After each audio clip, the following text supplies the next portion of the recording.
Kita yang mengikuti bahwa memang di dalam ayat Al-Quran ada yang mutasyabihat yang tidak bisa dipahami secara langsung ayatnya samar-samar. Contoh kita ayat-ayat huruf yang menggunakan huruf-huruf muqatta'ah, potong-potong sebagai huruf hijaiyah, termasuklah bahasan kita alif lam mim. Dia bagian daripada ayat yang mutasyabihat. Makanya dalam Al-Quran terjemah itu langsung terjemahkan alif lam mim saja. Kemudian Allah alam. Nah, sehingga Allah katakan dalam ayat 7, fa'ammal ladzina fi qulubihim zayghun fattabi'u ma tashabaha minhu ibtigha'a fitnah wa ibtigha'a ta'wil. Orang-orang yang ada di dalam hatinya zayg, kerugian, sakit dalam hatinya, maka fattabi'u ma tashabaha minhu ibtigha'a fitnah. Maka dia akan korek-korek cari-cari itu ayat-ayat yang mutasyabihat tadi. Ada yang jelas bukan disampaikan, malah yang mutasyabih yang diangkat, yang dikorek-korek, yang dibahas biar dibilang keren. Ayat yang mutasyabih yang diangkat, ngapain? Kata Allah langsung ibtigha' fitnah, untuk mengharapkan mencari ibtigha' fitnah. Cuma bikin kacau, biar orang kacau. Ibtigha' ta'wil, dan mencari takwilnya, penafsirannya. Allah bilang lanjutan ayat Imran, wa ma ya'lamu ta'wilahu illa Allah. Padahal tak ada yang tahu takwilnya, penafsirannya kecuali hanya Allah. Jadi yang mutasyabih itu hanya Allah yang tahu. Dan kita mengikuti yang itu. Makanya dalam terjemahan Departemen Agama seperti itu. Nah, lanjutan ayat itu warasikhuna fil ilm. Orang-orang yang mendalam ilmunya akan mengatakan yaquluna amanna bihi. Maka sikap kita hanya warasikhuna fil ilm yaqulun, orang-orang yang mendalam ilmu akan mengatakan amanna bihi, kami beriman kepada Al-Qur'an itu. Kami percaya beriman 100% terhadap ayat-ayat Allah yang mutasyabih. Kullun min 'indi rabbina, semuanya adalah datang dari Allah. Wa ma yadhakkaru illa ulul albab. Tidaklah menjadi Al-Quran itu sebagai peringatan kecuali mereka orang-orang yang ulul albab, yang mendalami, yang memahami. Ibu-ibu saya dimuliakan oleh Allah, bapak-bapak saya dimuliakan oleh Allah, para tuan guru, alhamdulillah sebelum masuk pada alif lam mim tadi, kita sedikit mengulang kaji dalam fikih. Di dalam fikih itu kita tahu ada syariat yang Allah kasih tahu sama kita, atau kita tahu itu syariat tersebut mengandung hikmah, ada hikmahnya. Contoh umpamanya sholat. Apa hikmah sholat? Hikmah salat diantaranya membuat kita fa inna salata tawadhu' mahad. Imam Fakhr Razi bilang dalam tafsir ini, salat itu adalah sebenar-benar bentuk ketundukan, kepatuhan, ketaatan seorang hamba kepada Allah. Mengaku Allah sebagai Tuhannya, maka bukti konkretnya sholat. Percaya Pak, Allah itu Tuhan, percayalah. Gimana Allah percaya? Iman. Dimana pun berada, ingat awak sholat. Sholat dua, itu yang kadang-kadang bolong. Tidak bisa bahwa barometer seseorang itu beriman, orang yang beriman patuh dan taat kepada Allah, sholat. Beliau bilang tawadhu mahad tatarru lil khair, sebagai patuh dan bertandukan kepada sang khair. Apalagi contoh umpamanya zakat. Zakat hikmahnya adalah untuk memberikan, memenuhi kebutuhan para fakir miskin. As-shaum sa'in fi kasr syahwat. Puasa Allah kasih hikmah puasa itu sebagai untuk mengendalikan syahwat hawa nafsu. Nah, ini syariat yang Allah perintahkan, tahu kita hikmahnya. Tapi ada syariat yang Allah perintahkan yang kita tidak tahu hikmahnya apa. Tapi kedua-dua ini datang dari Allah dan mesti dilaksanakan secara totalitas dan maksimal. Apa contoh umpamanya syariat yang Allah perintahkan tapi nggak tahu kita hikmahnya? Contoh haji, nggak tahu kita hikmahnya. Tapi memang harus diyakini bahwa kita berhaji ini sesuai mengikuti petunjuk pedoman dari baginda Rasulullah SAW. Kita tawaf, apa hikmahnya sama kita? Nggak tahu kita secara langsung. Kita sa'i melempar jumroh, apa hikmahnya? Ada waktu kemarin lempar jumroh pakai slot segini memang. Itu. Belak balik. Akhirnya entah yang mana yang dia ketika ibadah melempar jumroh itu bukan lagi ucapan kalimat thayyibah yang keluar maki-maki dia. Enggak tahu kita hikmahnya apa. Nah, jadi ada yang datang dari Allah, tahu kita hikmahnya. Ada aturan yang Allah turunkan kita enggak tahu hikmahnya. Tapi kedua ini harus sama-sama dilaksanakan dan diamalkan secara totalitas, secara maksimal. Kedua bentuk syariat ini yang dimuliakan Allah bersumber daripada Al-Quran. Karena memang dari itu Al-Quran itu ada yang jelas tahu kita langsung, dipahami secara langsung. Itu namanya ayat-ayat muhkam, ayat-ayat yang jelas. Ada ayat-ayat yang mutasyabih, ada ayat-ayat yang samar-samar tidak diketahui dengan jelas. Sehingga ada yang berpendapat bahwa untuk ayat-ayat mutasyabih itu tak perlu dibahas tak perlu menjadi bahan pembicaraan. Kadang orang kalau berbicara Tuhan obrolan, akhirnya tujuannya bukan lagi karena Allah, tapi supaya dibilang memang paten waktu sejak dalamnya agama makin dalam, makin ngerti. Akhirnya setan menggoda kita, merusak niat kita. Sehingga terhadap ayat-ayat mutasyabih itu, kenapa kita bukakan di sini? Tujuan kita adalah kita buka akan terhadap ayat-ayat mutasyabih, contohnya alif lam mim, alif lam ra, kaf ha ya ain sad dan seterusnya. Itu kita buka tujuan kita. Kalau ada nanti orang, kawan kita kerja, kawan kita nongkrong, kawan ngopi, kawan duduk, kawan masuk angin dulu segala macam pokoknya, ngomong dia tahu tak? Baca alif lam mim. Ini tafsirnya. Kalau umpamanya apa yang diucapkannya itu ternyata sesuai dengan apa yang akan kita bahas ini, maka tak boleh kita tolak karena memang ada riwayatnya, ada dalilnya. Tapi tak perlu diperpanjang, diperdebatkan. Kenapa? Karena tafsirannya banyak. Mana yang betul? Yang betul adalah sebagaimana yang insyaallah akan kita sampaikan. Ikutin yang mana. Bismillahirrahmanirrahim. Alif lam mim. Apa kata mereka? Yang pertama, kemarin sudah kita bahas sedikit. Alif lam mim itu adalah nama surat. Itu pendapat pertama. Siapa yang mengatakan ini? Para ahli lughah, di antaranya Sibawi, kemudian Khalil, dan ulama-ulama dari kalangan ulama ilmu kalam. Ada yang mengatakan pendapat kedua, alif lam mim itu adalah isim-isim Allah. Isim Allah, nama Allah, bukan nama surat. Nabi bukan menyebutkan nama surat dari awal ayatnya. Iqra sabbih bismi.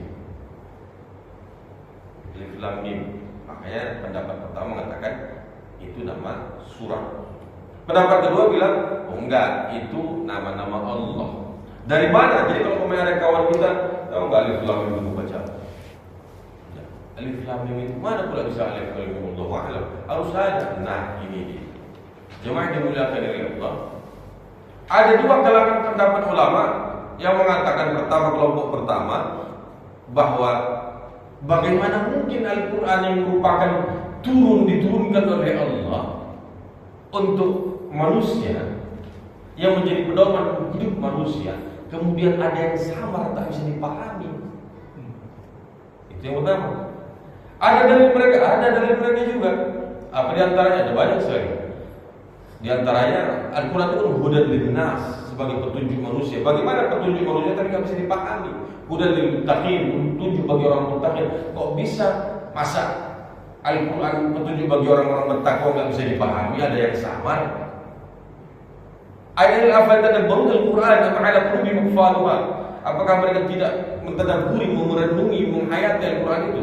Nah, ini beberapa ayat-ayat yang Allah sampaikan dalam Al-Quran dijadikan satu kelompok yang mengatakan gak mungkin Al-Quran tidak bisa dipahami, sehingga semua ayat-ayat yang pakai huruf muqatta'ah tadi, pakai huruf hijaiyah di awal itu harus bisa dipahami. Itu pendapat yang pertama. Pendapat kedua mengatakan tetap berdasarkan surah Ali Imran, Allah sendiri menyatakan memang ada ayat-ayat yang muhkamat yang jelas bisa dipahami, langsung itu ayat. Ada yang mutasyabihat yang sama-sama tak tahu kita, sama kayak kehidupan kita yang jelas. Bagaimana bisa petunjuk kehidupan kemudian nggak jelas? Lah, disitulah letak keindahannya. Nah, kalau tahu kita semua, mana seru? Yang kedua, ya karena memang tak mungkin semua kita bisa pahami. Kenapa? Karena ilmu Allah itu begitu luas. Al-Quran kan kalam Allah. Kalau di kalam Allah maka di situ ada ilmu Allah, tentu begitu luas. Oh, bayangkan bawahnya. Kalam Allah itu, firman Allah, Al-Quran itu ibarat umpamanya, ibu saya bapak ibu lihat Allah, ilmu Allah itu ibarat umpamanya, kata beliau, lautan.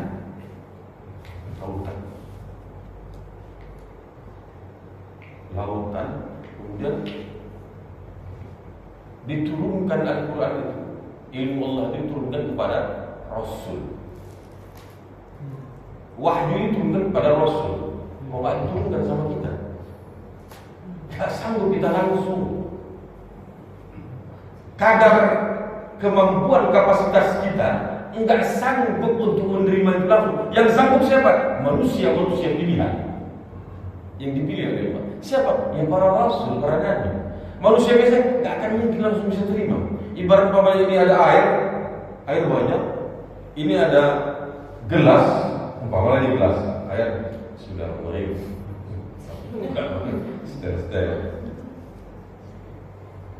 Bismillah. Ada air umpamanya di dalam gelas ini, ada beberapa gelas, satu yang besar, lebih besar, ada yang kecil. Begitu air banyak datang, kan tidak mungkin air cawan yang kecil bisa menerima air yang begitu banyak. Jadi yang sanggup siapa? Ya tentu yang tongnya besar, yang bisa menerima air yang banyak itu, ilmu Allah yang banyak itu, yang bisa mempunyai kapasitas yang jauh lebih besar. Kita yang tidak mungkin, umatnya tidak mungkin. Maka ibaratnya, sehingga yang mengerti itu adalah tentu Allah Subhanahu Wa Taala. Kemudian Allah turunkan kepada baginda Rasulullah SAW, kemudian di bawah baginda Rasulullah SAW diturunkan kepada para ulama yang utama itu para sahabat. Maka ibarat air paling luas adalah laut, di bawah laut sungai, di bawah sungai apa? Di bawah sungai apa? Rawa. Oh ya.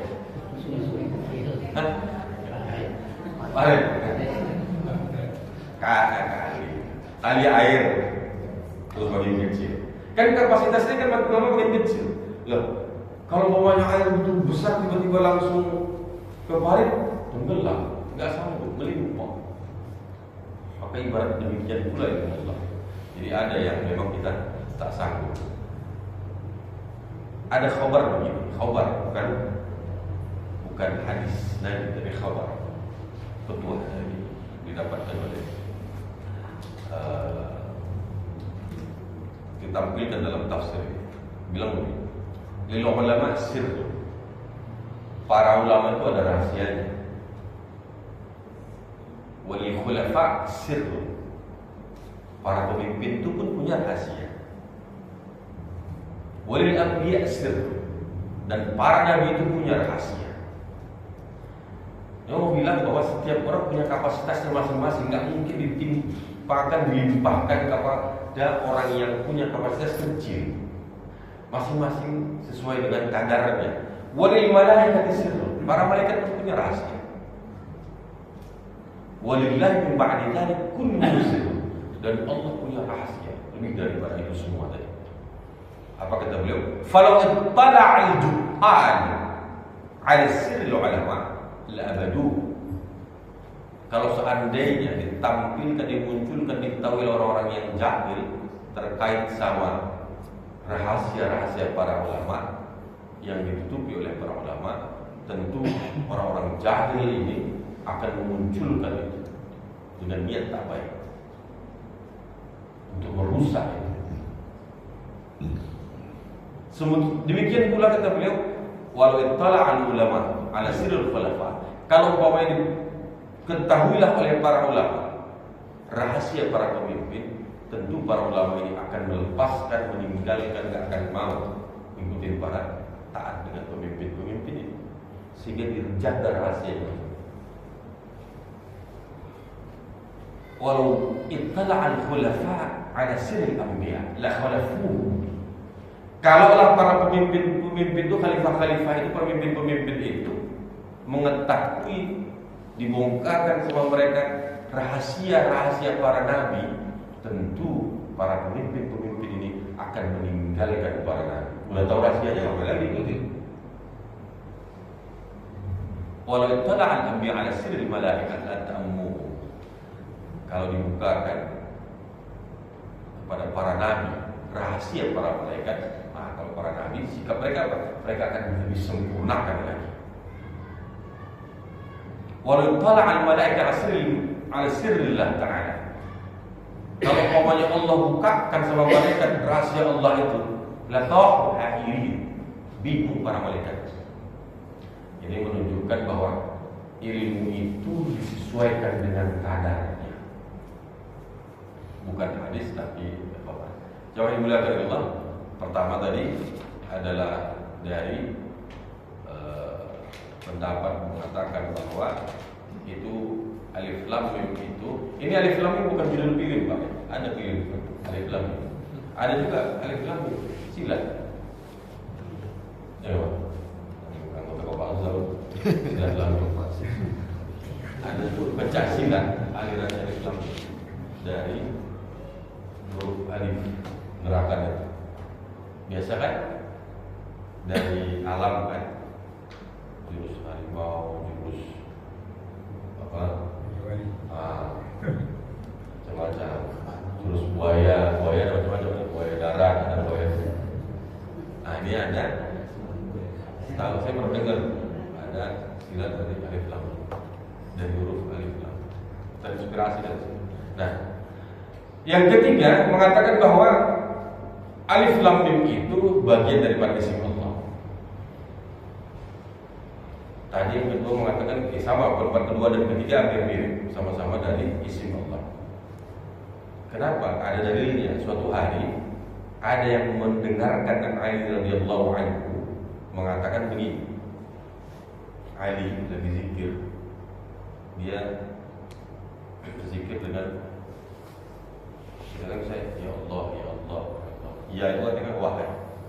Dia bilang ya kaf ha ain sad, ya kaf ha ain sad, ya kaf ha ya ain sad, ya hamim ya hamim ya hamim ya ain sin qaf.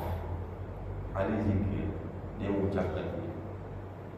Maksudnya apa? Bahwa Ali memahami Kaf ha ya ain sad ha mim, awal-awal surah itu adalah isim Allah. Satu, ketiga. Tiga dan dua sama. Keempat, mengatakan bahwa alif lam mim itu adalah isim Al-Quran. Kelima, bahwa alif lam mim itu semuanya menunjukkan isim-isim Allah dan sifat-sifat Allah. Jadi perbedaan pendapat ini. Apa dasarnya? Di antaranya Ibnu Abbas bilang begini. Alif lam mim, alif itu artinya adalah isyarah ila annahu ta'ala ahad, bahwa Allah Subhanahu wa ta'ala Allah ahad. Alif lam mim ahad. Allah awal. Abzal bukan alif. Allah akhir. Allah azali. Allah abadi. Itulah alif. Jadi kalau pokoknya ada yang ngobrol bahwa alif lam mim, alif itu Allah itu. Ya, kita iyakan aja. Karena memang ada di bawah. Tidak perlu sampai kita berdebat akhirnya asyik berdebat gara-gara alif lam mim. Sampai jam 2 malam masuk angin dulu dipanggil pulang begitu dibutuh kan. Kadang ada yang mau begitu. Lamnya apa kata beliau? Kata Ibnu Abbas, ini dari Ibnu Abbas radhiyallahu anhu. Lamnya itu isyarah annahu latif. Alif Allah. Allah itu ahad, tunggal. Allah awal, Allah yang maha pertama. Allah akhir, maha terakhir. Allah azali, Allah yang lebih dulu. Allah abadi, Allah yang abadi selama-lamanya. Lam itu latif. Allah yang maha agung, yang maha lembut. Mim kata beliau isyarah ila annahu malikul majidul mannan. Mim artinya adalah Allah yang maha penguasa, Allah yang maha agung, Allah mannan yang maha pemberi.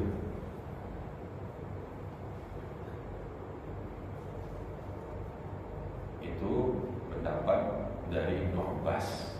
Jadi ada landasannya. Yang keenam, mengatakan bahwa alif lam mim itu adalah sama, tapi dia isim juga, isim zatnya Allah dan isim sifatnya Allah. Sehingga berdasarkan Ibnu Abbas juga, alif lam mim itu kalau ada orang, apa itu alif lam mim? Anallah a'lam. Alif lam mim singkatan dari ana Allahu a'lam. Akulah Allah dan akulah yang maha tahu. Apalagi kata beliau, alif lam mim sad. Ana Allah afsal. Akulah Allah yang maha memisah antara hak dan yang batil. Apalagi alif lam ra. Apa artinya kata Ibnu Abbas? Alif lam ra artinya ana Allah Allah. Ana lamnya dari Allah, rahnya itu Allah. Aku adalah Allah, aku yang maha melihat. Pendapat ketujuh bahwa isim-isim Allah itu alif lam mim itu adalah isim-isim Allah sebagiannya, tapi sebagian lain juga bisa jadi isim yang lain. Apa maksudnya? Alif lam mim dia bagi tiga. Alifnya Allah, wal lam Jibril, dan mim Muhammad. Nah, itu pun memang ada riwayatnya. Jadi kalau bapak ibu dulu mengkajinya begitu, itu betul juga dari At-Tahaq. Dari At-Tahaq. Itu At-Tahaq bukan dari Ibnu Abbas. Dari At-Tahaq. Ada pendapat yang lain? Ada. Apa kata beliau? Yang ke-9, kullu wahid min hadhihi al-huruf yadullu ala fi'l af'al. Mengatakan bahwa alif lam mim itu sebenarnya adalah huruf-huruf ini bagian daripada fi'il perbuatan-perbuatan yang artinya adalah alif allafallahu Muhammadan. Allah telah menciptakan Muhammad, faba'athahu nabiyyan, sehingga Allah mengutus Nabi Muhammad sebagai nabi. Wal lam ay lamul jahilun. Lamnya itu alif lam mim. Lamnya itu bahwa orang-orang yang ingkar sama dia akan menghina dinakannya, mengejeknya, menghardiknya dan seterusnya. Wal mim Mimnya itu adalah mimul kafirun ghayyadu wa kabatu bidhuril haq. Orang-orang kafir akan memimimkan, mimnya itu maksudnya mencelanya, menghinanya dan seterusnya terhadap kebenaran yang disampaikan oleh Nabi Muhammad. Itu yang ke-9. Nah, yang ke-10 kita ikut. Apa kata yang 10? Kata yang ke-10, qalahul Mubarrad, dari Al-Mubarrad, dan dipilih oleh beberapa kalangan ulama bahwa alif lam mim itu adalah merupakan bagian daripada hujjah, argumen dalil terhadap perlawanan terhadap orang-orang yang tidak beriman. Itulah kemarin kita bilang ada 3 tahapan Allah menantang berdasarkan Al-Quran, bahwa Al-Quran itu punya sifat-sifat yang menantang. Menantang apa? Orang-orang Arab ketika itu merasa paling hebat, paling pandai menyusun kalimat dan dari huruf menjadi kata-kata, dari kata-kata menjadi kalimat, dari kalimat menjadi alinea. Kalau sudah ngomong orang Arab pada masa itu, maka orang-orang akan tersihir, terbawa dengan apa yang dia sampaikan. Oh, kalau begitu Pak, nyalik enak-enak, langsung ini orang Arab ketika itu udah ngomong, para penjaga, para penyair, syu'ara itu, kalau sudah ngomong maka orang akan terbuai, akan ikut apa yang dia sampaikan.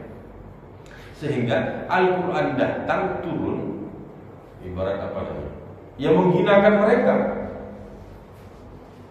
di hadapan mereka, di hadapan Al-Quran. Orang-orang Arab yang tadi yang hebat-hebat itu seperti yang kayak anak-anak.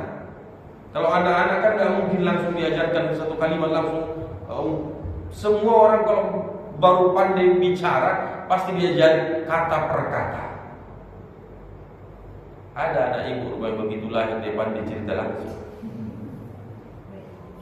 Kan tidak diajari ayah, ibu, makan, minum, kakak, adik, kata per kata. Sehingga begitu orang Arab merasa paling tinggi kehebatan mereka dalam bahasa, tiba-tiba turun ayat alif lam mim. Sama kayak kita yang sudah pokoknya udah sekolah, udah pandai membaca segala macam, tiba-tiba disuruh diajarkan A, B, C. Apa maksudnya? Karena waktu itu orang-orang Arab ketika turun Al-Quran, semua akan menyuruh orang kafir Quraisy jangan dengarkan, tinggalkan. Semua menyuruh, tinggalkan. Begitu yang turun rupanya alif lam, jadi penasaran. Loh, maksudnya apa? Kok alif lam gitu? Nah, inilah pendapat yang kita ikuti, bahwa orang-orang Arab yang ketika itu mengerti dan memahami bagaimana struktur bahasa, bagaimana susunan kalimat dan segala macam, tiba-tiba dengan Al-Quran sama sekali tidak bisa menandingi Al-Quran walau membuat alif lam mim per huruf, menggabungkan huruf sama huruf. Itu pendapat yang kita ikuti. Ada pendapat lain, ada lagi pendapat yang lain.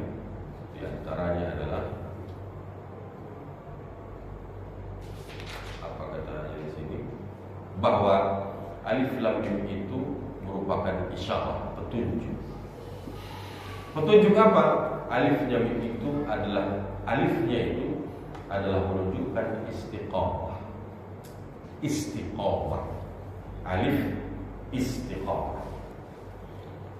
Artinya apa? Harus istiqamah dalam menjalani dan melindungi syariat Allah Subhanahu wa taala. Karena setelah alif lam mim, dzalikal kitab la raiba fihi.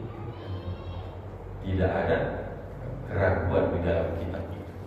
Harus istiqamah, keyakinan kita harus istiqamah dalam menjalani daripada perintah yang Allah sampaikan dalam kitab itu. Alif istiqamah itu kata beliau di pendapat yang lain. Ini dasarnya apa? Ada dasarnya Fussilat ayat 30 mengatakan innal ladzina qalu rabbunallah. Sesungguhnya orang-orang yang beriman yang mengatakan rabbunallah, Tuhan kami Allah, mastaqamu, maka kemudian mereka akan istiqamah. Sehingga Alif itu maknanya adalah istiqamah. Lamnya, sementara lamnya itu adalah lamnya menunjukkan inhina al-hasil. Apa inhina? Ta'tah, mengganggu, mengikuti. Udah istiqamah terus mengikuti. Sementara mimnya, dan mimnya itu menunjukkan maqam mimnya mahabbah. Mahabbah apa? Mahabbah kecintaan. Kalau orang sudah istiqamah, dia akan tunduk patuh, akhirnya dia akan mendapatkan kecintaan, maqam mahabbah, mahabbah Allah Subhanahu wa taala. Itu menurut pendapat yang lain. Ada pendapat yang lain, ada dari segi pendapat yang lain dari segi huruf, makharajul huruf, dari keluarnya huruf. Alif kata mereka, alif itu al-alif min aqsal halq. Alif itu bersumber dari al-halq, berarti kerongkongan aqsa yang paling atas.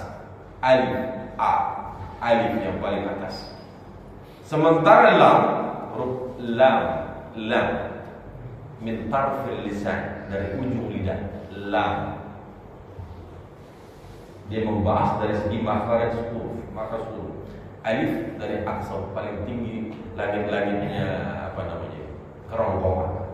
Alif, alif. Lam dari ujung lisan, lam dari kerongkongan kemudian ke lisan. Berapa langkah ini? 1, 2. Baru mim. Mim dari mana? Beliau bilang minasyafah, dari bibir.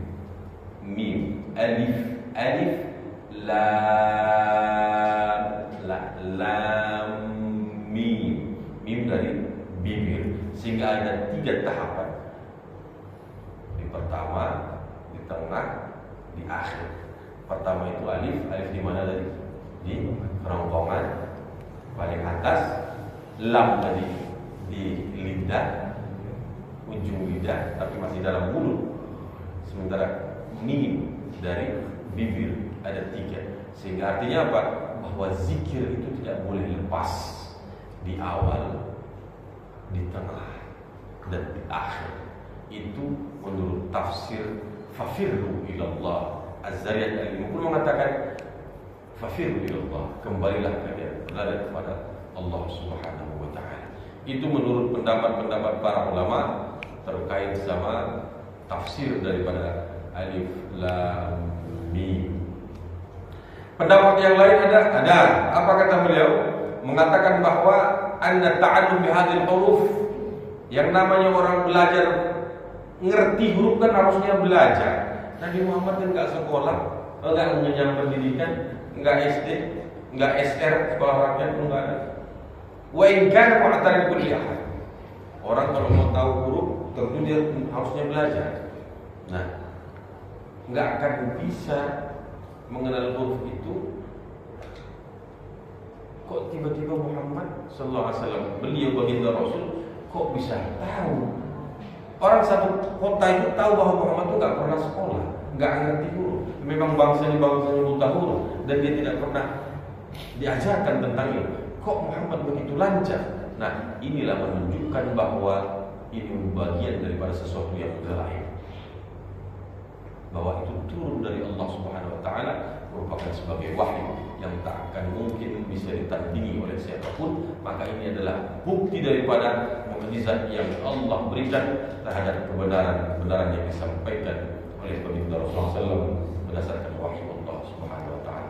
Jamaah dimuliakan oleh Allah, itulah beberapa daripada bagian-bagian tafsiran daripada alif lam mim. Sehingga kalau kita dapatkan, kita dengar orang ada yang menafsirkan begitu, tidak perlu kita marah, tidak perlu kita emosi, tidak perlu kita tak terima, karena itu merupakan benar, adalah bagian-bagian daripada tafsirannya.